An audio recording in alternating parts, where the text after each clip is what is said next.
Vi tar finnes året av Stargazed, og kan du börja presentera dig och vad det spelar? Ja, jag heter Olvor och bygger gøto och spelar gitarr. Jeg heter Gjørstur, og jeg spiller bass. Jeg heter Jo, Sidje, klaver og gitarr.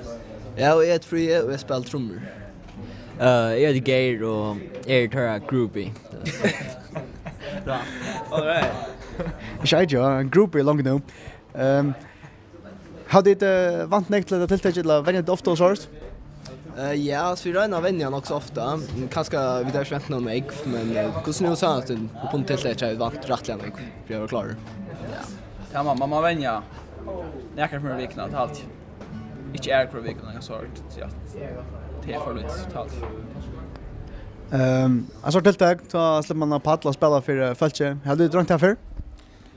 Nej, faktiskt bara vid skolabalkon och öronsaret, så inte ordentligt, nej.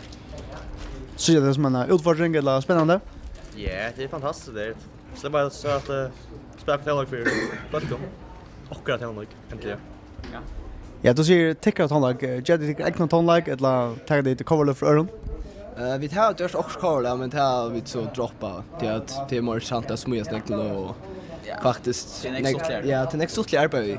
Bara abjant det. Det är det. Ja, det är mer abjant. Vad spännande. Så det är säkert snacka som man helst ska alltid satsa på så dagar. Ja. Vad säkert. En sån kapping är hon viktig här vi för unga förskar ambitiösa tonläggare vill jag vara i förrjun. Ja, alltså här vi har en annan ordentlig kapping så är en kebab och fri färger för att så. Du har säkert sån bästa möjligheten att bli vartor som tar en kebab för färgen.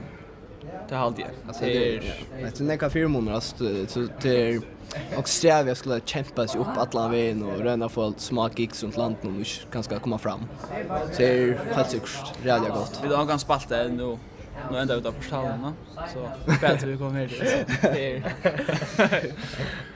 Ja, det är like a mother shop, but harder. Det är säkert. Det är och Milan tar rösten av här. Och i kappen, ja. Till rösten. Så viktigt. Om det är så häpna att komma vidare och ända kanske vinna finalen, kvart inte att toja för krabalt? Det är faktiskt redan jag säga att för vissa små ett nog säkert fram i spotlight eller så och få jävla gång vinning och faktiskt för att kanske arbeta neck här vi tog som inte kanske har gjort och för några från neck more busher alltså kanske man får mer konserter och gigs och sånt. Spännande nästan.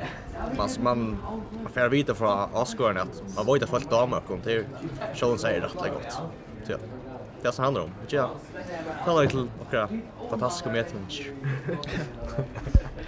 Tack så mycket och allt det bästa och ordentligt gå ett nu. Tack för det.